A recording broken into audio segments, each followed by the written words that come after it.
भक्तजनों, आश्रय जितना मजबूत होगा, आश्रित वस्तु उतनी मजबूत होगी। जैसे घर में कोई बेल आप चढ़ाओ तो बांस पर कोई आधार आपने गाड़ दिया, उस पर चढ़ा दिया, अंगूर का बेल, कोई और लौकी, तरोई आदि आदि। अब वो बेल कब तक ऊपर रहेगी? जब तक उसका आधार मजबूत रहेगा। तो जो आधार है उसी को बोलते हैं आश्रय। और जिस पर वो चढ़ी हुई है, लदी हुई है बेल, उसको बोलेंगे आश्रित। आश्रय आश्रित का संबंध। अगर वो बांस नीचे से टूट जाए तो वो बेल नीचे गिर जाएगी। हे भक्तजनों, जैसे वो बेल तब तक सुरक्षित है जब तक उसका आश्रय सुरक्षित है, वैसे हम सब जगत के जीव बांस का तो आश्रय नहीं लेते, लेकिन घर का, लोगों का, दूल्हा दुल्हन का, पैसा, खेत का आश्रय लेके अपने को सुरक्षित कर रहे हैं। भक्तजनों, ये जिनका तुम आश्रय ले रहे हो, ये आश्रय स्वयं इतने कमजोर हैं कि कभी न कभी टूटेंगे महाराज। और कई बार तो हमारे सामने ही टूट जाते हैं, और जो नहीं टूटे वो भी टूट जाएंगे। इसलिए महाराज, जैसे आश्रय टूटेगा यजमान जी, तो वैसे यह जीव टूट जाता है। आश्रय गिरेगा तो आश्रित, बोलो तो, गिर जाएगा। कथा सुनने आए हो तो आपके पास में अभी वक्त है, समझ है, खोज लो कि दुनिया का कौन आश्रय है जो टूटता नहीं है। जिसके जीवन में उस अविनाशी आश्रय की खोज प्रारंभ हो जाए, समझो उसने भगवान की कथा सुन लिया, उसी का जीवन आगे बढ़ जाएगा। ये सभी विनाशी आश्रय हैं, और तुम विनाशी आश्रय को पकड़ के सदा सुखी होने की कल्पना करते हो। जैसे कोई गुब्बारे को सोचे ये सदा बना रहे, कितनी देर बाद रोएगा? समझ लो रोने वाला है बस। जैसे बैलून, गुब्बारा बहुत देर तक फूला नहीं रह सकता, वैसे ये जगत के आश्रय बहुत देर तक नहीं रहेंगे।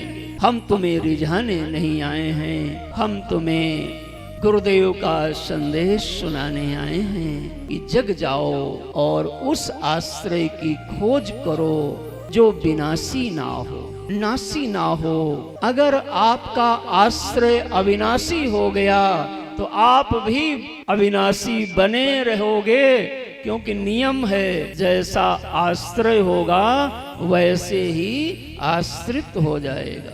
हे बाबा, भागवत का परम प्रयोजन है कि जीव विनाशी आश्रयों को पहचान के धीरे धीरे किनारा कर ले और अविनाशी आश्रय रूपी कृष्ण तत्व को प्राप्त कर ले। यही भगवान की कथा सुनने का अंतिम फल है साहब। इसका नाम है आश्रय। तुम्हें आश्रय मिल जाए, ब्रजांगनाओं को मिल गया। कल मैंने सुनाया था कैसे सब ब्रजजन कृष्णाश्रय में रहते हैं, लेकिन अभी हम आप धनाश्रय में हैं, जनाश्रय में हैं, गृहस्थ संबंधाश्रय में हैं। व्यासपीठ ये नहीं कह रही कि धन मत रखो, धन रखो लेकिन धनाश्रय नहीं रखो, जन रखो लेकिन जनाश्रय नहीं रखो, संबंध रखो लेकिन संबंधाश्रय नहीं रखो, क्योंकि ये खोखले चीजें हैं। जब तुम्हारा काम पड़ेगा तब ये काम नहीं आते। इसलिए जिसे अपना कल्याण करना हो उसको भगवान की शरण में जाना चाहिए। रामायण में प्रसंग आता है जब महाराज दशरथ चक्रवर्ती जी का प्राणांत हो गया। गुरुदेव वशिष्ठ के भेजे गए दूतों से भरत शत्रुघ्न अवध पधारे और सब घटनाक्रम जाने बड़ा दुखी हुए। मृतक कर्म हुए पूर्ण, और कुछ दिन बाद गुरुदेव ने एक परिवार की बैठक बुलाई। उस बैठक में पिता के वचन को भरत जी को बताया गया कि भरत, एक वचन के नाते राम वन गमन कर गए, अब तुम राजगादी संभालो जिससे पिता के दोनों वचन पूर्ण हो। माताओं ने सम्मति दी, मंत्रियों ने सहमति दिया, पुरजन परिजन प्रजा सभी की सम्मति हुई। और जब भरत भैया सभा में अपना भाव प्रकट करने के लिए खड़े हुए तो कहते हैं गुरुदेव, हे माताओं, यही ते जान्यो मोर हित कहे आपन बड़काज। मेरे राजगादी पर बैठने से मेरा मंगल होगा। और भरत भैया पूरी सभा के प्रस्ताव को मोड़ दिया। कहते हैं कि हित हमार सिय पची सेवकाई,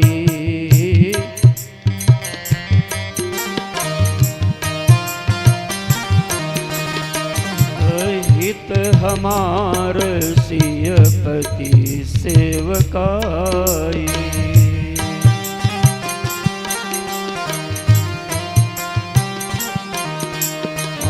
जो हरिलीन मात कोटि लाई,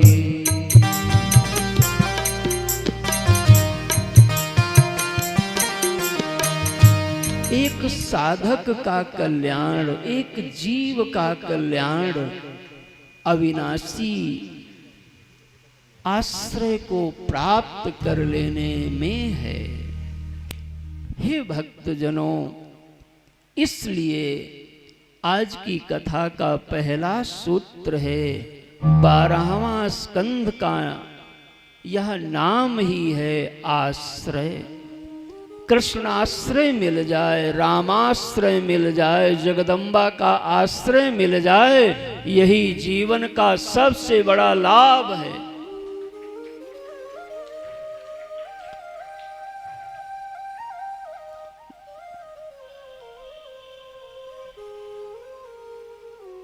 घर, खेत खलिहान बने रहें, इनको तोड़ने नहीं लगना, इनको चित्त में नहीं रखो। पैसे को पॉकेट में रखो, पैसे को हृदय में नहीं रखो। हृदय के सिंहासन पर भगवान को रखिए, तुम्हारा यह लोक भी मंगल होगा और परलोक भी मंगल हो जाएगा। जो काम जैसे होता है वैसे ही होगा। नहाना है तो पानी की जरूरत पड़ेगी, भूख लगेगी तो अन्न की जरूरत पड़ेगी, हवा को खा के नहीं पेट भरेगा। इसलिए विवेकी साधक बनो। पैसे की उपयोगिता है, उसको समझो, इसलिए पैसे का आदर करो, लेकिन पैसा हमारा आश्रय न बन जाए। पैसा जेब में रहे और जरूरत पर काम आए। जीवन का आश्रय पैसा मत बनाना, जीवन का आश्रय परमात्मा को बनाओ और जरूरतों का आश्रय पैसा का बनाओ। तुम्हारा कपड़ा पैसे से मिला होगा, तुम्हारा घर पैसे से मिला होगा, तुम कितने पैसे से मिले हो कोई बोलेगा? तुम पैसे से मिले हो कि परमात्मा से मिले हो? तुमको पैसा ने बनाया कि परमात्मा ने बनाया? अच्छा ये बताओ, तुमसे सब है, अगर तुम ही नहीं रहोगे तो ये घर बार होगा तो किस काम का? और तुम कितने पैसे से हो सकते हो? बस अधिक अब इस पर नहीं रुकूंगा। आप सबके हृदय में बैठे भगवान, उनका आश्रय ले लो। पैसा रखना, खेत खलिहान रखो, दूल्हा दुल्हन का मान सम्मान करो, लेकिन यह बात याद रखना कि हमारा भी और तुम्हारा भी जो परम आश्रय है उसी का नाम भगवान है। इसलिए उन भगवान के आश्रय को साधना करते रहना और जो करता रहेगा वो बढ़ता रहेगा। भजन श्याम सुंदर का। आवाज मोटी बहुत है बेटा।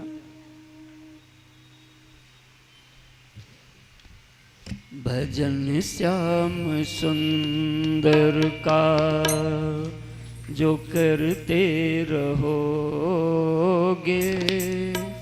भजन श्याम सुंदर का जो करते रहोगे, तो संसार सागर से तरते रहोगे।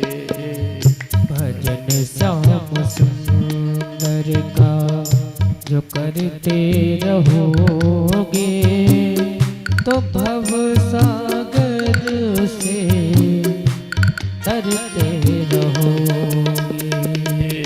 भजन श्याम सुंदर का जो करते रहोगे, भजन श्याम सुंदर का जो करते रहोगे, तो संसार सागर से तरते रहोगे।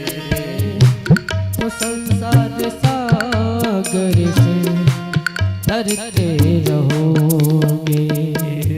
कृपानाथ वे सक मिलेंगे किसी दिन। कृपानाथ वे भगवान मिलेंगे किसी दिन। हाँ, कृपानाथ वे सक मिलेंगे किसी दिन। कृपानाथ वे सक मिलेंगे किसी दिन। जो सत्संग पथ से गुजरते रहोगे, भजन श्याम सुंदर का जो करते रहोगे, तो संसार सागर से करते रहोगे। भजन श्याम सुंदर का।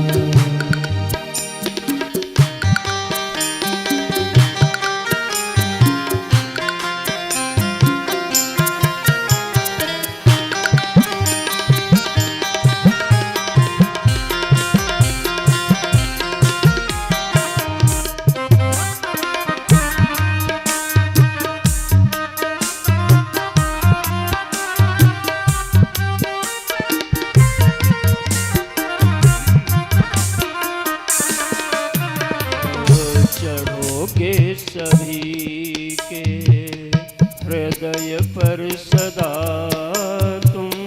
चढ़ोगे हृदय में सभी के सदा तुम।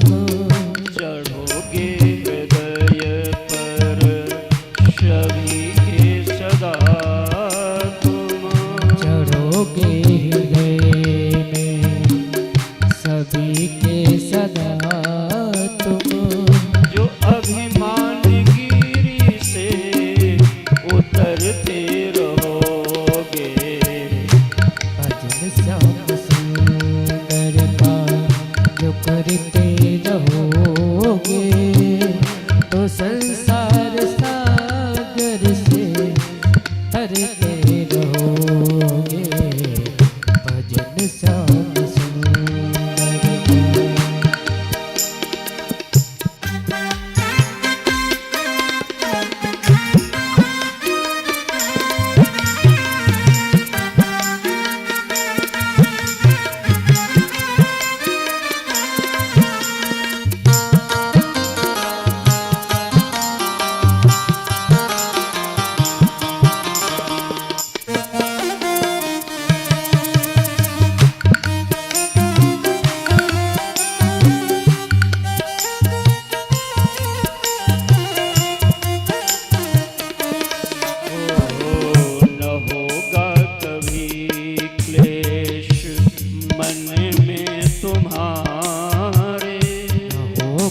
कभी कष्ट मन में तुम्हारे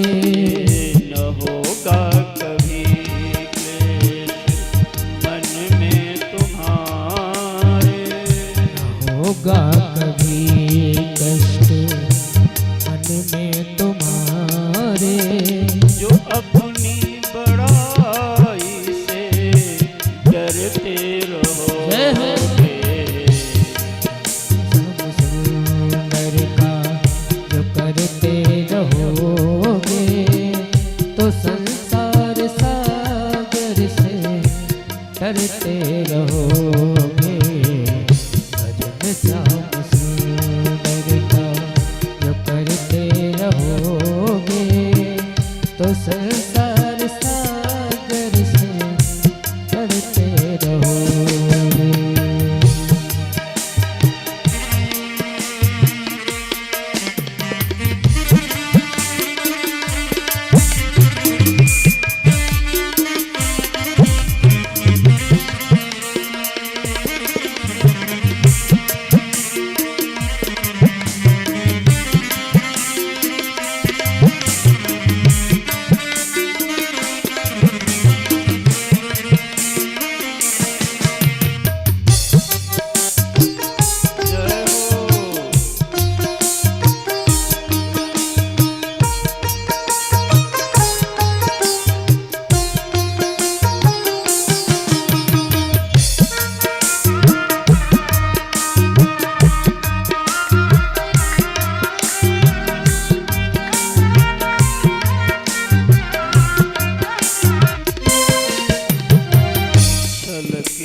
पड़ेगा दया सिंधु का दिल, ही पड़ेगा दया सिंधु का बिल, छलक ही पड़ेगा दया सिंधु का बिल, जो दृग बिंदु से रोज भरते रहोगे भजन श्याम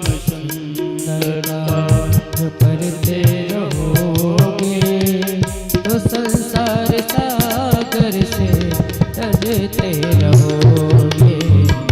भजन श्याम करते रहोगे तो संसार सागर से तरते रहोगे, तो संसार सागर से तरते रहोगे, तो संसार सागर से तरते रहोगे। जीव संसार का आश्रय से निकल के परमात्मा का आश्रय पा जाए, यही भागवत कथा का सार है। जीव अनित्य आश्रयों के प्रति खोखलापन देख ले और नित्य अविनाशी परमात्म तत्व की ओर बढ़ के उस आश्रय पर आश्रित हो जाए, इसी का नाम मुक्ति है, इसी का नाम मोक्ष है।